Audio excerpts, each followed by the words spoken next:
തോറ്റില്ലേ എന്താ പറയാ ഡീസിനോടൊന്നും മുട്ടാൻ ആറാറായിട്ടില്ല എന്നുള്ളത്. അല്ല ജയിച്ചപ്പോ ഇവിടെ എങ്ങനെ സൂപ്പർ ഓവറിലല്ലേ? സൂപ്പർ ഓവർ കളിന്റെ ഭാഗല്ലേ അത് ശരി. എത്ര ഓൾമോസ്റ്റ് ഈക്വലാണ്. അത്ര തന്നെ ഉള്ളു. ലാസ്റ്റ് ഓവറിൽ 9 റൺ എടുക്കാൻ പറ്റാത്ത ബാറ്റർ, അത് ബാലറ്റക്കാരല്ല ബാറ്റർമാര്.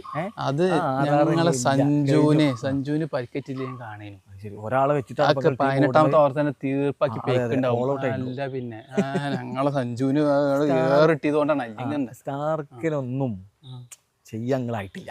സ്റ്റാർക്ക് അവസാനത്തെ ഒരു ഓവറിൽ 9 റണ്ണ് വേണ്ട, അപ്പൊ മൂപ്പര് ആ കളി ടൈയാക്കി കഴിഞ്ഞില്ല. മൂപ്പര് സൂപ്പർ ഓവറും കിട്ടിയതാണ്. അല്ലെങ്കിൽ തന്നെ കിട്ടലേ. കളി എന്ന് പറഞ്ഞാല് ഫിനിഷ് ചെയ്യാൻ കഴിയണം. ഇത് കുറെ ഹെഡ്മേറൊക്കെ വലിയ ഫിനിഷറാണ്, മറ്റേ മറിച്ചാണ്, ഒന്നും ചെയ്യണില്ല. ഞങ്ങളെ സ്റ്റെപ്സും ഞങ്ങളെ അക്സറൊക്കെ അടി കണ്ടില്ലേ, ജയിപ്പിച്ചിട്ട് കളി തോറ്റിയില്ലേ. നേരത്തെ അങ്ങനെയാണ് ആയതല്ലേ. അതാണ് അങ്ങനെ ആവുള്ളൂ.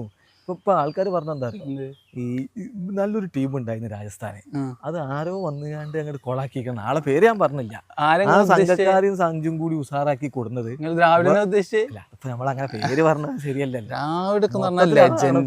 അതാണ് ലെജൻഡിന്റെ പരിപാടിയാണ് ഇപ്പൊ ഈ കാണുന്നത്. എക്സിലൊക്കെ മൊത്തം ഒരു പേര് ഇങ്ങനെ കേൾക്കുന്നുണ്ടായിരുന്നു. ഞാൻ ഒരു കാര്യം പറഞ്ഞുതരാം, നിങ്ങൾ ടീം ഈ തവണ ഗതി പിടിക്കാൻ പോകണം കേട്ടോ.